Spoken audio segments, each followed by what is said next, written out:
Segundo Timóteo, capítulo 3, versículos 7 a 9, Deus está falando com a gente.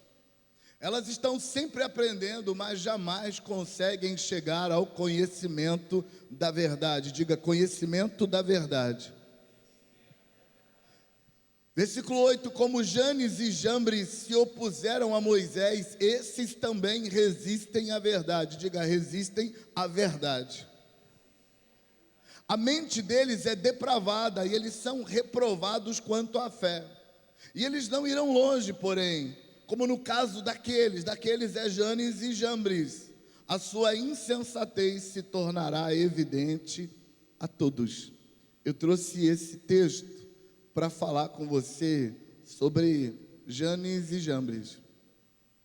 Janes e Jambres são dois personagens ilustres desconhecidos da palavra de Deus.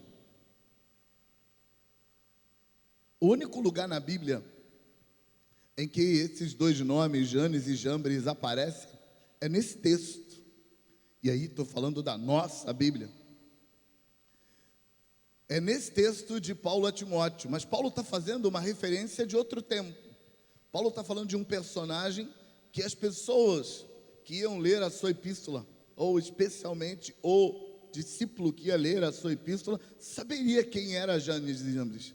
Eu imagino que aqueles irmãos que gostam de assistir às novelas bíblicas da Record, quer dizer, as séries da Record.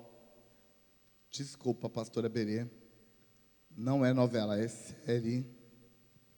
As pessoas que gostam das novelas da Record devem ter reconhecido o nome Janes e Jambres da novela Os 10 Mandamentos. Mas se não fosse isso, dificilmente um leitor comum da Bíblia saberia quem é esses dois indivíduos, porque os nomes deles não aparecem ligados à história. Paulo só diz, e como Janes e Jambres resistiram a Moisés, esses resistem à verdade.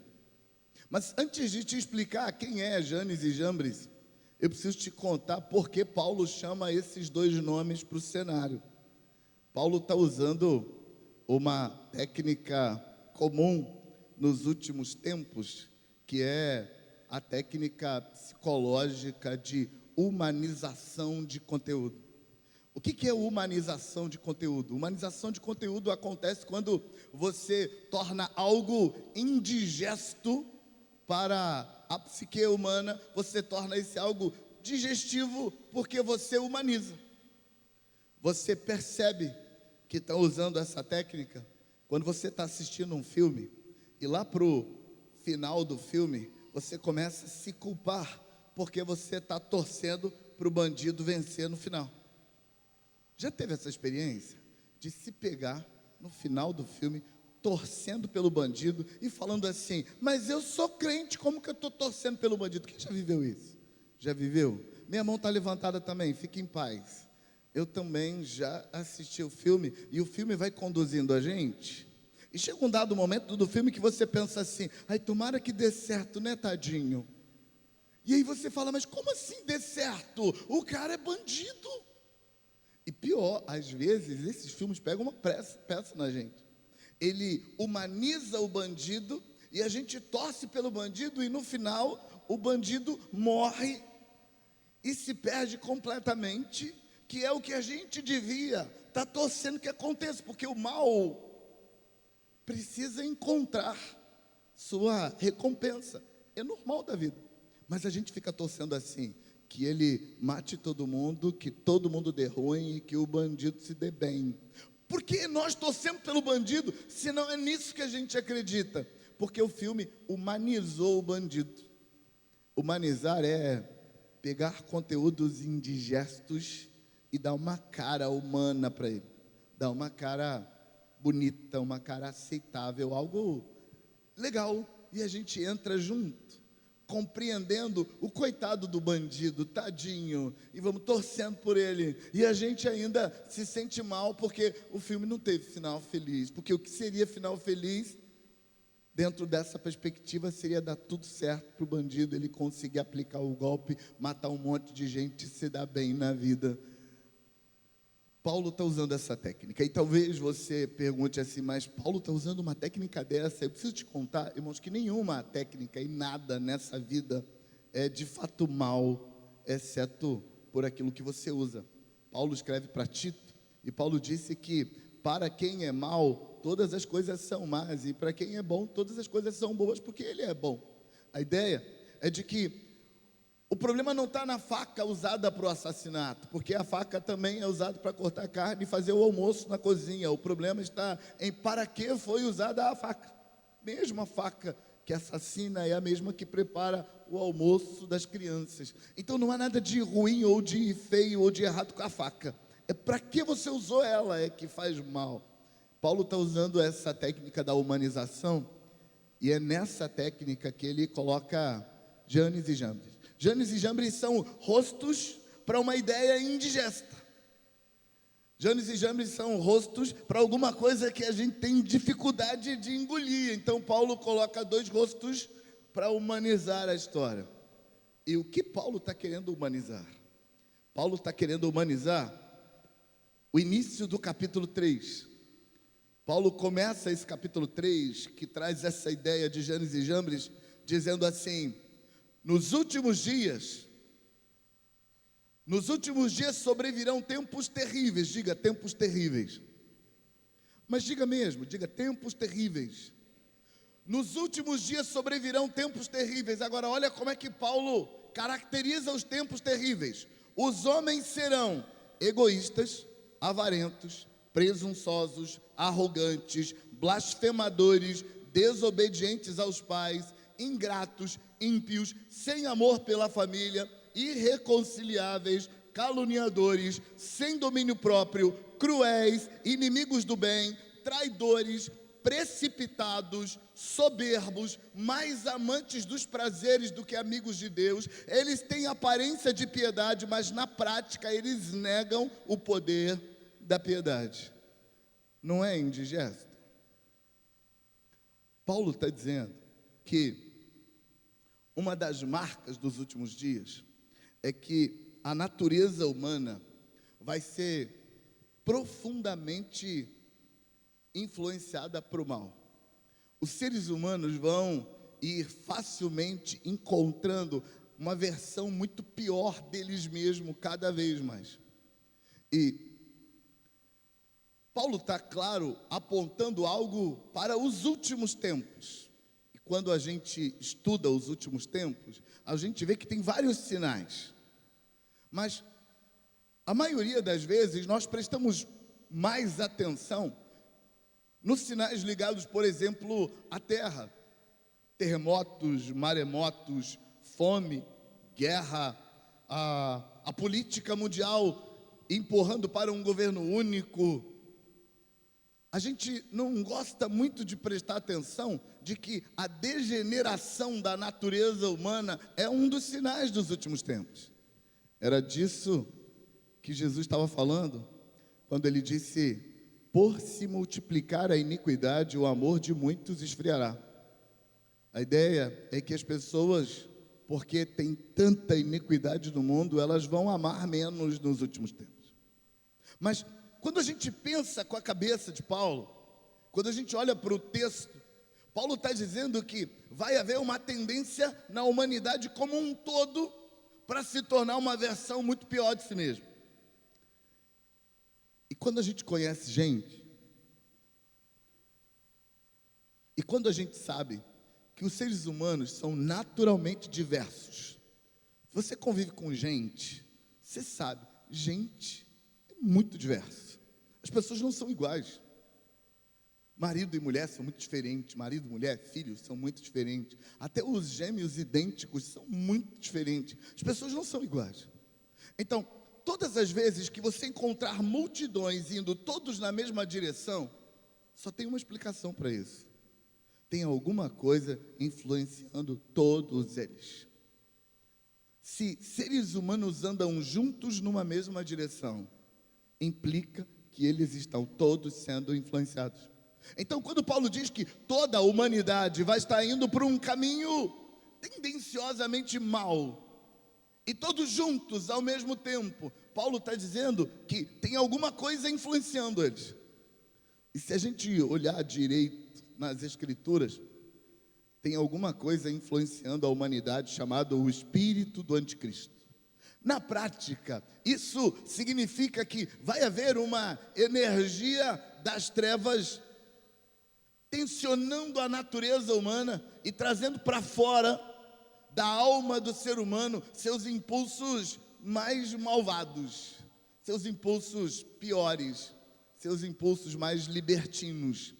Então, a ideia é que todos os seres humanos vão estar debaixo de pressão para dar o seu pior, vão estar debaixo de uma inspiração para fazer o que sabe que não devia. Mas isso não basta, porque o ser humano é muito capaz de dizer não para os seus piores impulsos. Então, se as pessoas estão todas indo para um mesmo caminho errado, então é porque além de haver um impulso despertando emoções viscerais profundas, trazendo à tona o pior de cada um, também é preciso que haja uma filosofia, um jeito de pensar sendo treinado na humanidade para fazer as pessoas acharem que a libertinagem é normal e que viver escravizado por seus impulsos e tendências é normal. Cada vez mais, nossa cultura é ensinada a acreditar que a vida boa é a vida sem regras, é a vida sem padrões, é a vida sem rédeas. Cada vez mais as pessoas estão escolhendo acreditar nisso. Mas isso não é por acaso. Não é por acaso também que cada vez mais, por fatores muito diversos, inclusive incluindo, alguns dizem, a alimentação dos nossos dias. Cada vez mais, fatores diversos estão trazendo à tona nossos piores impulsos, nossas piores tendências. E aqui eu abro um parêntese para te dizer que os nossos impulsos para o mal nos acompanham desde Adão. Eles estão com a gente. Gente que anda com Deus, gente que serve a Deus, nunca na história, nunca foi gente que não tem impulsos para o mal. Não. Gente que anda com Deus sempre foi gente que, como todo mundo, tem impulso para o mal, mas aprende a governar esses impulsos. Cresce e amadurece para governá-los e não deixa de tê-los. O que Paulo está dizendo é que nos últimos tempos, gente que ama a Deus e que serve a Deus vai precisar gastar pelo menos o dobro da energia de outros tempos para governar os mesmos impulsos, porque os impulsos nos últimos tempos vão estar mais fortes. E esses impulsos mais fortes não só vão estar mais fortes e precisando de mais energia para governá-los, vai haver gente ensinando em todo lugar filosofias desviantes para fazer ficar mais fácil ceder. Porque não basta fazer pressão no ser humano. Tem gente que é teimosa e quanto mais você pressiona ele para uma direção, mais ele é capaz de ir para outra. E o único jeito de mudar essa pessoa e fazer ela ceder é mexer com a cabeça dela, é zombar dela, é ensinar coisa errada para ela, é dizer para ela que os ricos, os famosos, os inteligentes, os importantes estão todos indo para o buraco. Como assim você não vai? Gente inteligente, gente sábia, cientistas, gente que de fato sabe das coisas, estão todos indo para o caminho do buraco, do abismo. E eu não sei se você ficou sabendo, é só gente pobre, gente burra, gente sem conhecimento, é que está indo nesse caminho da salvação aí. Não sei o que você está fazendo aí, você, uma pessoa tão inteligente. Cada vez mais tem uma filosofia dizendo para nós que a gente tem que liberar geral e deixar os nossos piores impulsos virem. Aqui eu preciso deixar você entender isso. A Bíblia, em momento nenhum, trabalha com a possibilidade de você não ter impulsos para o mal. Nunca. A Bíblia nunca trabalhou com esse impulso. Aliás, Paulo, escrevendo para os Romanos, no capítulo 7, Paulo diz assim: aquilo que eu quero fazer, eu não consigo fazer. Aquilo que eu não quero fazer, eu me vejo fazendo. E Paulo fecha esse assunto, Paulo começa a falar disso em Romanos capítulo 7, versículo 16. Mas ele fecha esse assunto em Romanos 7, 20, dizendo assim: ora, se eu estou fazendo o que eu não quero fazer, então não sou eu que faço, é o pecado que mora em mim. Paulo então está assumindo que na vida de gente que ama a Deus, que serve a Deus, que está no caminho de Deus, nessas pessoas há um impulso para o mal, como há em todos os seres humanos. Paulo chama esse impulso, na Epístola aos Romanos, a partir do capítulo 8, ele chama esse impulso para o mal de lei do pecado e da morte que opera em todos nós. Mas ele diz que a lei do Espírito de vida que há em Cristo Jesus me livrou da lei do pecado e da morte. Ou seja, quando eu aceito o que Deus tem para me dar em Jesus, Ele vai me dar energia e força para lidar com esses impulsos que vão durar na minha vida até Jesus voltar. Eu fecho esse parêntese para voltar com você para a ideia de que nos últimos tempos, os seres humanos em geral vão estar sendo influenciados por energias espirituais das trevas que fazem com que os piores impulsos queiram sair a todo custo. E ao mesmo tempo, filosofias várias, ensinamentos vários, treinamentos vários, filosofias várias estão sendo implantados na nossa cabeça para dizer para a gente: não resiste, deixa o seu pior vir à tona, que custa? Paulo está dizendo que no final dos tempos vai acontecer isso. E aí, acontece algo normal dos seres humanos. Toda vez que alguma coisa feia é apontada, toda vez que alguma coisa feia é tarjada, é rotulada, isso aqui é feio, isso aqui é nojento, isso aqui é inaceitável. Normalmente, nós ativamos nosso dedinho do apontar e a gente diz: isso daqui eu vi na vida de alguém. E quando a gente ativa o dedinho para apontar o mal que possivelmente está vindo por aí, a gente esquece de olhar para a gente, porque tudo que é indigesto é melhor ver no outro. Inclusive, o medo de descobrir isso na gente produz uma emoção que será projetada de um jeito iracundo no outro. Sabe, quando eu tenho medo de algo que eu não quero encarar aqui em mim, eu verei isso no outro com muito mais força. O nome disso é projeção. A gente vê no outro o que a gente está lutando para não ver na gente. E aí Paulo, sabendo que quando ele te dá uma lista indigesta, você vai querer ver essa lista no outro e nunca em si mesmo, ele usa a técnica da humanização. Mas antes de falar da humanização, deixa eu voltar para a lista para você lembrar do que a gente está falando. Paulo está falando que nos últimos dias os homens serão egoístas, avarentos, presunçosos, arrogantes, blasfemadores, desobedientes aos pais, ingratos, ímpios, sem amor pela família, irreconciliáveis, caluniadores, sem domínio próprio, cruéis, inimigos do bem, traidores, precipitados, soberbos, mais amantes dos prazeres do que amigos de Deus. Eles têm aparência de piedade, mas na prática eles não vivem essa piedade. Paulo está falando: Timóteo, vigia, porque nos últimos dias as pessoas vão viver isso. É claro que quando é indigesto, a gente quer ver no outro, a gente não quer ver na gente. E é aí que Paulo entra com a técnica. E aí ele diz: assim como Janes e Jambres se opuseram a Moisés, esses também resistem à verdade. Paulo está dando uma cara. Ele está dizendo que essa coisa estranha que vai acontecer nos últimos dias. E abro mais um parêntese para te dizer que, ao que tudo indica, a gente está vivendo esses dias de Paulo. Sabe, a humanidade nunca esteve tão tendenciosa para o mal quanto na nossa época, e nunca houve tanta filosofia para defender o que não presta como no nosso tempo. Sabe, hoje em dia, você só tem que decidir para que lado do mal você quer ir, e que prática você quer fazer, e você vai encontrar quem defenda, quem ensine e quem apoia, se tornando cúmplice.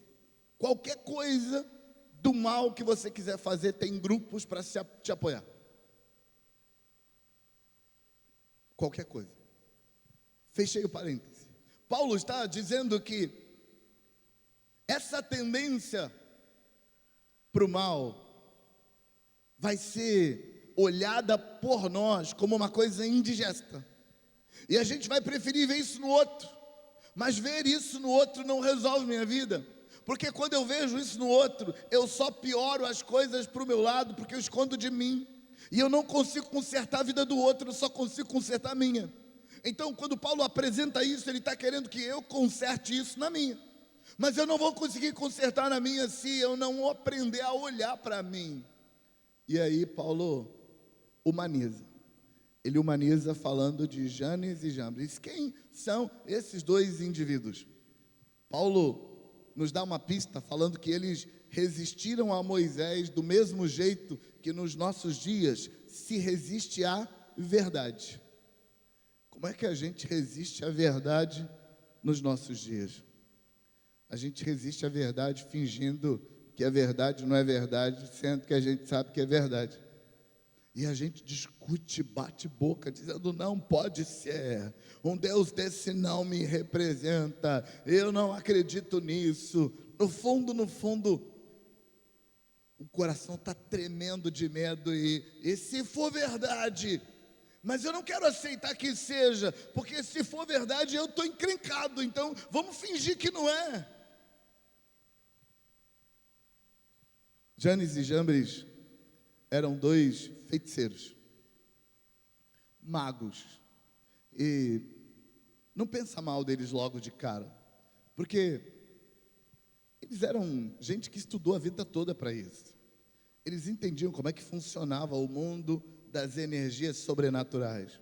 Janes e Jambres entendiam como funcionavam as divindades, como funcionavam os deuses, eles sabiam como manipular os deuses, como apertar os botões dos deuses, porque a base da feitiçaria é essa. O que a feitiçaria faz basicamente é saber como o mundo espiritual funciona e como fazer o mundo espiritual trabalhar para eles. É o básico da feitiçaria.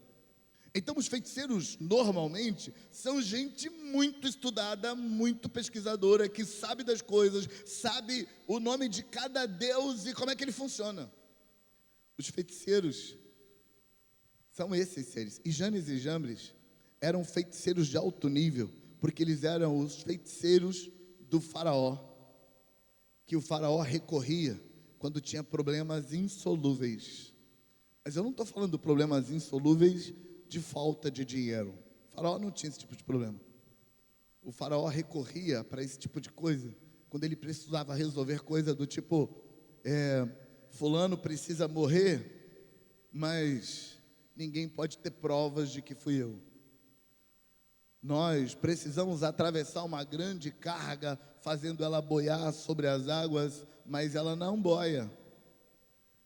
É isso que os feiticeiros resolviam. Quando a coisa saía do nível natural, o faraó chamava Janes e Jambres. E aí Moisés foi para o Egito libertar o povo. E no primeiro encontro de Moisés com o faraó, o Moisés diz, faraó, Deus me mandou libertar o povo dele que está aqui no Egito. E o faraó disse, não tem Deus maior que o meu Deus. E se o seu Deus quiser alguma coisa, tem que pedir a bênção do meu Deus. E aí o Moisés jogou o cajado dele no chão. Mas era um cajado de responsa, cajado bonito, grandão, alto, forte. Jogou o cajado no chão, o cajado se transformou numa serpente. E aí o faraó ficou com medo. Porque não faz muito sentido para física, nem para química, você pegar um objeto morto e transformá-lo num ser vivo. Isso não faz sentido. As leis estão sendo desrespeitadas aí.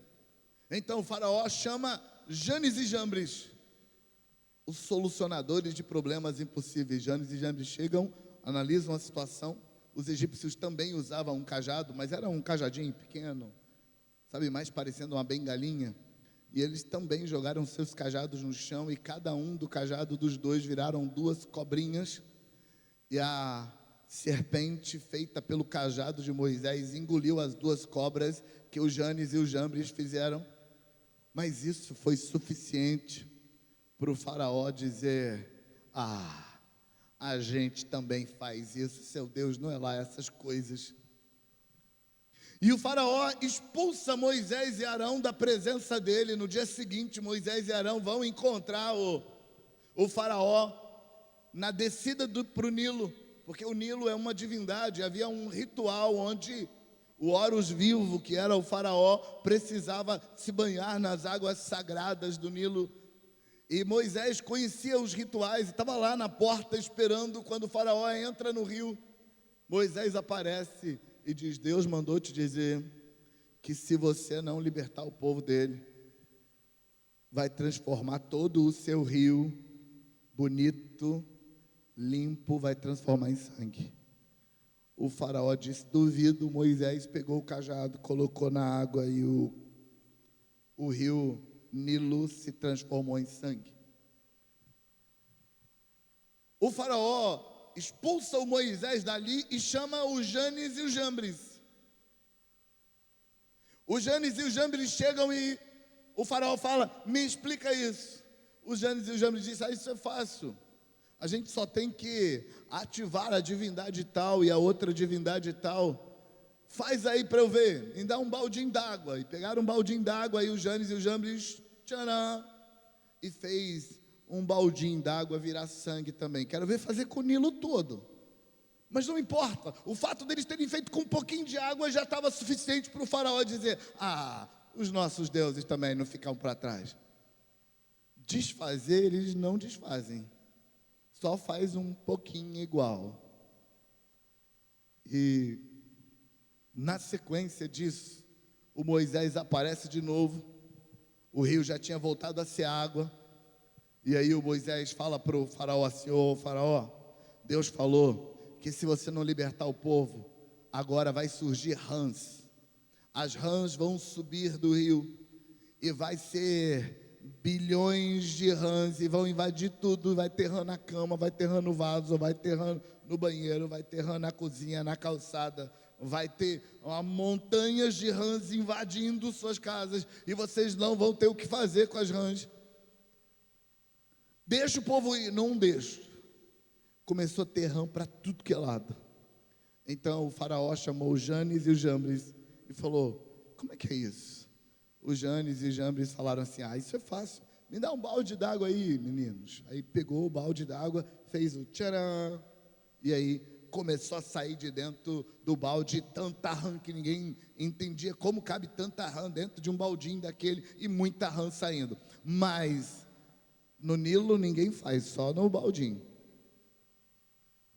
E isso foi suficiente para o faraó dizer: então tá tudo bem, se os nossos deuses também fazem isso, os nossos deuses não estão para trás. E falou: Moisés, não quero não, porque eu tenho um Deus aqui que me protege. Então a praga da rã foi a segunda. Quando chegou na terceira praga, Moisés encontra o faraó fora do Nilo e disse assim: assim diz o Senhor, se você não deixar o povo ir, todo pó, não era terra nem areia, era pó, todo pó que tiver em qualquer lugar no Egito, qualquer lugar no Egito, menos na terra dos hebreus, todo pó vai virar piolho. E não vai ter nenhum piolho lá na terra dos hebreus, mas lá na sua casa, onde tiver pó, vai virar piolho. Aquela casa que não está limpa direito, que no cantinho tem um pouquinho de pó, vai virar piolho.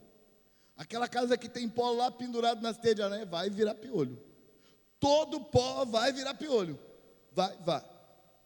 Então, tá. O faraó resistiu, todo o pó do Egito virou piolho e virou uma bagunça. Você já deve conseguir imaginar como que deve ficar desgraçada a vida de uma cidade inteira cheia de piolho. não é?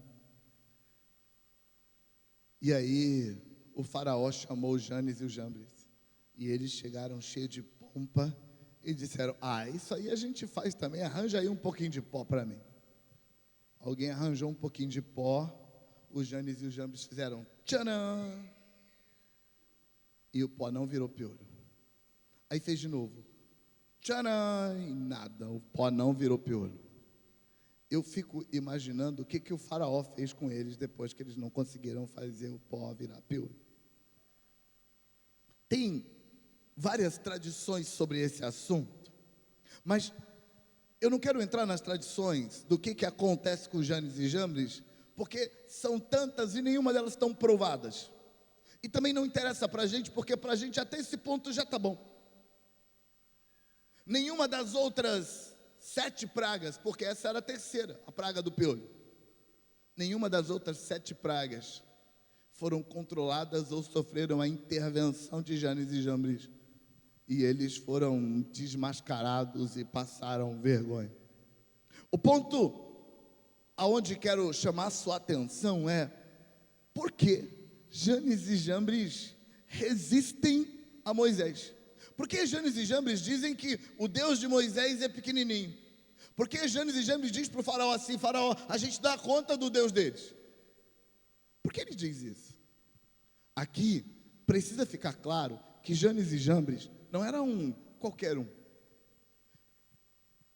Uma pessoa, para chegar a ser o mago do Egito, o consultor de Faraó, para ele chegar naquele nível, ele tinha que ser de Balaão para frente. Ele tinha que ter um nível de treinamento, de conhecimento da feitiçaria mundial, muito acima da média. E se o indivíduo tem esse conhecimento, ele sabe de uma coisa: o Deus do Moisés é maior que o meu, muito maior. Para te ajudar a ter uma ideia disso, na cultura da região da Palestina, haviam várias divindades, por exemplo, Baal, Astarote, Belzebu, vários deuses lá. E no conhecimento deles, havia um Deus que era chamado de Elohim. Mas, para você entender isso, você precisa entender que Elohim é o plural de El. Esse El é a palavra hebraica que é traduzido para o nosso português como Deus. Elohim seria deuses. Então, quando estava lá Amon-Ra, Horus, Osíris, sentadinho numa cadeira, a gente olhava para os 3 juntos e falava deuses. Ou seja, chamava eles de Elohim. Elohim é o plural, então tem vários deuses, então são Elohim. Mas na cultura cananita, que os egípcios conheciam, tinha um Deus que ainda não tinha se revelado como Yahvé para eles, mas eles o chamavam de O Elohim. Sozinho, ele era chamado pelo plural. Esse era o conhecido Deus de Melquisedeque como Eliom. Ele era chamado de Elohim, o Deus no plural, ou Eliom, o Deus altíssimo. Altíssimo no sentido de ele está acima de todos os outros deuses. Não tem nenhuma divindade que chegue aos pés dele. Os deuses sempre tiveram esse negócio de hierarquia. E na hierarquia da cultura dos egípcios, Amon-Ra estava no topo, mas o Amon-Ra foi colocado no chinelo, porque o Amon-Ra é o Deus que controla o sol. Aí sabe o que Yahvé fez com ele? Meio-dia, escureceu o Egito inteiro e falou assim: só volta a clarear quando Moisés falar que é para clarear. Pode chamar seu Amon-Ra, manda ele clarear. Porque Yahvé, que nesse momento era conhecido apenas como Elohim, era de fato conhecido por Janes e Jambres. Janes e Jambres não era gente qualquer, eles eram entendidos. E eles tinham dons, eles tinham capacidades sobrenaturais de percepção desses seres espirituais. Portanto, quando Moisés chega no Egito, Janes e Jambres olha para a entrada de Moisés no Egito e fala assim: Deus, o Elohim, chegou. Fomos invadidos. E não há nada que a gente possa fazer contra ele. Porque, gente, funciona assim. Para a cultura das feitiçarias, funciona assim. Se alguém apelou para uma divindade nível 5 para fazer o mal para você, você precisa procurar um outro feiticeiro para apelar para uma divindade nível 7, para desfazer o que a divindade nível 5 fez. É assim que funcionam as coisas do lado de lá, e é isso que Janes e Jambres sabiam que funcionava. Mas então Janes e Jambres encontram Moisés, e eles percebem que Moisés veio acompanhado do Deus Altíssimo, veio acompanhado do Elohim, aquele Deus que é a superioridade em pessoa. Não fazia sentido para eles isso que eu vou te falar agora, mas a verdade é que o Elohim, que se revelou a Moisés como Yahvé, esse Deus, ele é o criador de todos os outros deuses. Todos os outros deuses são criaturas. Só Yahvé, Elohim, é o criador. Mas essa não é a questão. A questão é que Janes e Jambres sabiam disso. O que você espera de gente honesta que se vê numa situação dessa, que se vê numa situação em que eu estou indo daqui para lá com um Amun-Ra qualquer, e ele está vindo de lá para cá com o Altíssimo, o Elohim, o Criador das divindades. O que você espera de alguém honesto numa situação dessa? Bota o joelho no chão, bota a cara no pó e diz: eu me rendo, cuida de mim também. Não é isso que você espera? A pergunta que não quer calar é: por que Janes e Jambres não fizeram isso? Porque eles sabem que estão sendo conquistados, eles sabem que estão sendo invadidos, e em vez de se render, eles escolhem o engano, precisamente o auto-engano. Eles mentem para eles mesmos e dizem: eu sei que nós podemos vencer. Eles sabem que não pode. É por isso que Paulo diz assim como Janes e Jambres resistiram a Moisés, tem gente nos nossos dias resistindo à verdade. A ideia é a mesma. A ideia é que a gente é tão capaz de mentir para nós mesmos, de nos fazer acreditar em coisas que a gente sabe que não é verdade. Janes e Jambres estavam acreditando que podia vencer a batalha, que podia botar o Deus de Moisés para correr, mas eles sabiam que não podiam. Por que estavam mentindo? A resposta é tão óbvia, porque a resposta está em nós. A resposta é que o ser humano é capaz de acreditar no que ele quiser acreditar. E por que Janes e Jambres resolvem acreditar nisso? Janes e Jambres resolvem acreditar nisso porque eles tinham muito a perder.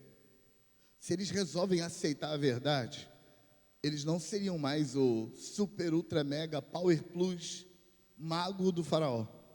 Eles deixariam de ser assistidos pelo palácio do faraó. Eles perderiam a fama, o nome, a posição social em todo o Baixo e Alto Egito, onde eles chegavam. Eles eram semideuses, aqueles homens, porque todo mundo os reconhecia. Se agora eles baixam a cabeça, eles estão submissos a Moisés e o Deus de Moisés. Eles não querem isso, eles querem ser importantes, eles querem estar no alto. Só que o que eles não percebem é que o que eles estão negociando é caro demais para estar naquela posição. Mas então o que eles fazem? Adiam, enrolam, fingem que não sabem que é verdade, mas eles sabem. E aí Paulo usa Janes e Jambres para humanizar um tema. Paulo usa Janes e Jambres para nos fazer ver que a gente faz igual. Sabe, dependendo do que tiver em jogo, a gente mente para a gente mesmo.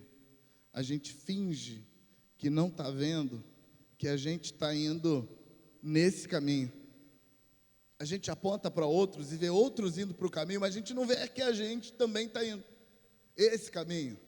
dos egoístas, avarentos, presunçosos, arrogantes, blasfemadores, desobedientes aos pais, ingratos, ímpios, sem amor pela família, irreconciliáveis, caluniadores, sem domínio próprio, cruéis, inimigos do bem, traidores, precipitados, soberbos, mais amantes dos prazeres do que amigos de Deus, tendo aparência de piedade, mas não vivendo essa piedade na prática. Nós mentimos para nós e não temos coragem de perceber que a gente também está sendo influenciado pelas energias das trevas que nos puxam para ser uma versão muito ruim da gente mesmo. A gente não quer ver isso, mas é preciso ver, porque o único jeito da gente vencer no fim dos tempos é admitir que nós somos tão vulneráveis quanto qualquer um, que pode acontecer com a gente, como pode acontecer com qualquer um. Nós não estamos acima de coisa nenhuma. Aliás, eu amo o texto do apóstolo Paulo, escrevendo aos Romanos, no capítulo 14, quando ele diz: aquele que acha que está de pé, cuidado para não cair. Paulo basicamente está falando sobre a capacidade de autoavaliação para ver os impulsos gritando na gente. Em vez de fingir que eles não estão, eles estão. Eles precisam ser governados, mas eles estão aqui, e eu não vou vencê-los se eu não aprender a vê-los, se eu não parar de mentir para mim e dizer: não está acontecendo comigo. Claro que está. Nós estamos vivendo nos últimos dias, tem uma energia maligna puxando a gente para o pior de nós, e isso está acontecendo com todo mundo. Mas não só isso, todos nós estamos sendo atacados todo dia por filosofias que nos convidam a fingir que a luz não é luz e as trevas não são trevas. Paulo, escrevendo no capítulo 11 da primeira epístola aos Coríntios, falando sobre ceia, ele diz assim: examine-se, pois, o homem a si mesmo. Deus espera que a gente tenha coragem de olhar para a gente e perceber que estamos constantemente sendo influenciados por energias que nos puxam para o mal. Porque é só aceitando, admitindo o que está acontecendo, que a gente vai se posicionar e lutar constantemente, até que ele venha. No mesmo texto onde Paulo diz: examine-se, pois, o homem, Paulo diz que, porque as pessoas não estavam se examinando, muitos estavam doentes, e muitos já dormem. E dormem no texto morreram mesmo. Muita gente morreu, diz Paulo. E muita gente está doente, porque fica fingindo que não vê, que está dando passos para o buraco, passos para o buraco, passos para o buraco. E Paulo continua nesse mesmo texto do capítulo 11 de 1 Coríntios, dizendo assim: se nós nos julgássemos a nós mesmos, não seríamos julgados. Mas como a gente não se julga a gente mesmo, o julgamento cai sobre nós, porque nós não estamos nos julgando. Ou seja, Deus espera que a gente dê conta de parar de fingir que não está vendo, que nós estamos nos tornando uma versão pior da gente. A gente precisa olhar para isso, para trabalhar na contramão. Deixa eu te dar uma ilustração. No exército, quando um agrupamento precisa ir 30 quilômetros para o norte, se o 30 quilômetros para o norte é para o norte mesmo, esse agrupamento andando no meio da mata, eles precisam caminhar um tempo e depois colocar a bússola para ter certeza que o caminho é aquele. E depois anda mais um pouquinho e bota a bússola para ter certeza que o caminho é aquele. Por que isso acontece? Porque o ser humano naturalmente está se desviando. É natural. Você está indo para o norte, e o norte é para lá. Entendeu? Você está indo para o norte, e você vai para o norte, você acha que está indo em linha reta, mas você vai assim. E você está indo para o norte. Depois de algum tempo indo para o norte, você está indo para o sul, e você nem notou. Só tem um jeito da gente continuar indo para o norte: admitir que nós estamos bambeando o tempo todo, estamos nos desviando do caminho o tempo todo, e a cada passo, a cada segmento, você dá uma paradinha e vamos aferir a bússola, Vamos ver se a gente está realmente na direção. É disso que Paulo está falando. Mas ninguém vai aferir a bússola se o orgulho estiver tomando conta do coração da gente e se a gente não tiver coragem de aceitar um fato simples. Nós somos descendentes de Adão e o mal que morava nele também mora em nós. E não, esse mal que mora em nós não somos nós. Eu gosto de Romanos capítulo 7, versículo 20, porque Paulo diz lá assim: ora, se o que eu estou fazendo errado, eu não quero fazer, então não sou eu que faço, é o mal que mora em mim. Tem um mal que mora em mim que não sou eu não sou esse mal, mas ele está aqui, não dá para negá-lo. Eu tenho que lutar contra ele. Quando? Todo dia. E por isso eu trouxe Janes e Jambres para vocês. Porque Janes e Jambres era a gente como a gente. Eles tinham as razões deles para abrir mão do que é certo. Deixa eu te contar. Você também tem razões razoáveis para fingir que não está vendo, que você não está mais indo para o norte, que você já fez a curva faz tempo. E vamos adiar um pouquinho mais. Eu já curvei, mas deixa passar só mais um pouquinho. Você pode chegar onde não queria chegar. E quando os olhos se abrirem, é tarde demais.